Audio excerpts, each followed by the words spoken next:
Assalamualaikum warahmatullahi wabarakatuh. Dalam video ini saya ingin menjelaskan sedikit tentang potensi sumber daya alam dan kemaritiman Indonesia. Sumber daya alam atau SDA adalah segala sesuatu yang berasal dari alam dan dapat digunakan untuk memenuhi kebutuhan hidup manusia. Sumber daya alam terbagi menjadi dua. Yang pertama, sumber daya alam abiotik atau hayati. Sumber daya alam biotik adalah sumber daya alam berupa makhluk hidup, contohnya hewan dan tumbuhan. Yang kedua, sumber daya alam abiotik atau non-hayati adalah sumber daya alam yang berupa benda mati, contohnya air, tanah, dan barang tambang. Kemudian, sumber daya alam menurut sifatnya terbagi menjadi dua. Yang pertama, sumber daya alam dapat diperbaharui. Sumber daya alam dapat diperbaharui adalah sumber daya alam yang tidak habis jika digunakan karena sumber daya alam ini dapat didaur ulang, dapat tumbuh dan dapat dibuat kembali, contohnya hewan dan tumbuhan. Yang kedua, sumber daya alam tidak dapat diperbaharui. Sumber daya alam tidak dapat diperbaharui adalah sumber daya alam yang dapat habis jika terus-menerus digunakan karena proses pembuatan kembali memerlukan waktu yang lama atau berjuta-juta tahun, contohnya batu bara, minyak bumi, emas, perak, dan lain-lain. Potensi sumber daya laut Indonesia. Indonesia adalah negara kepulauan yang antara pulaunya dipisahkan oleh laut. Luas laut Indonesia sangat luas, hampir meliputi 2/3 luas wilayah Indonesia.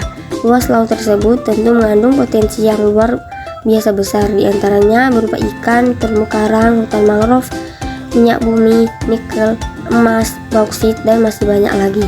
Tidak sedikit laut di Indonesia dijadikan tempat wisata yang menjadi sumber devisa negara seperti Taman Laut Indonesia Bunaken. Kemudian potensi sumber daya laut Indonesia yang pertama itu perikanan. Laut Indonesia memiliki angka potensi lestari 6,4 juta ton per tahun. Potensi lestari adalah potensi penangkapan ikan yang masih memungkinkan ikan untuk melakukan regenerasi sehingga jumlah ikan yang ditangkap tidak akan berkurang populasinya. Tidak hanya di lautan, budidaya ikan juga dapat dilakukan di daerah pesisir. Di pantai utara Pulau Jawa banyak penduduk yang mengembangkan usaha tambak, budidaya ikan bandeng dan udang. Berikut peta sebaran ikan di Indonesia.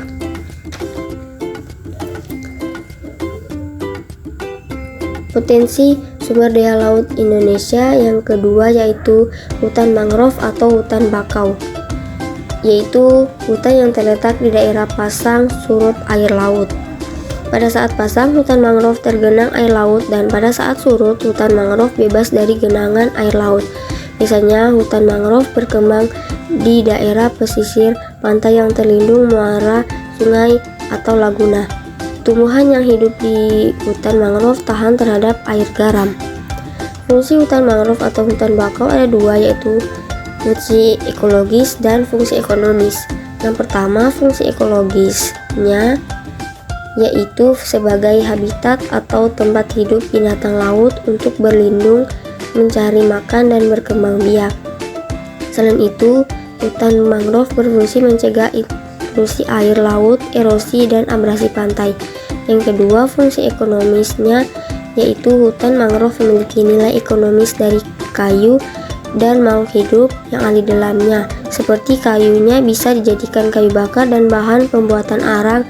Selain itu dapat dijadikan tempat wisata. Berikut ini peta sebaran hutan mangrove Indonesia. Dilihat dari peta tersebut, di Indonesia hutan mangrove tersebar di pesisir barat Sumatera, bagian pantai utara Jawa, sepanjang pesisir Sulawesi, pesisir selatan Papua, dan sejumlah pulau kecil lainnya. Hutan mangrove terluas di Indonesia terdapat di sekitar dangkalan Sunda yang airnya relatif tenang. Potensi sumber daya laut Indonesia yang terakhir yaitu terumbu karang. Terumbu karang adalah ekosistem bawah laut yang terdiri dari sekelompok binatang karang yang membentuk struktur kalsium karbonat atau semacam batu kapur. Ekosistem ini menjadi habitat hidup berbagai satwa laut. Terumbu karang banyak ditemukan di Indonesia karena terumbu karang akan tumbuh dengan baik pada suhu perairan laut antara 21 derajat Celcius dan sampai 29 derajat Celcius. Terumbu karang yang pertama, fungsi ekologis. Fungsi ekologis untuk mengurangi hempasan gelombang pantai yang dapat berakibat terjadinya abrasi. Selain itu, terumbu karang berfungsi sebagai habitat ikan karang dan plankton. Yang kedua, fungsi ekonomis sebagai sumber makanan, obat-obatan, dan objek wisata bahari. Mungkin hanya ini yang bisa saya sampaikan. Kurang lebihnya saya mohon maaf. Terima kasih. Wassalamualaikum warahmatullahi wabarakatuh.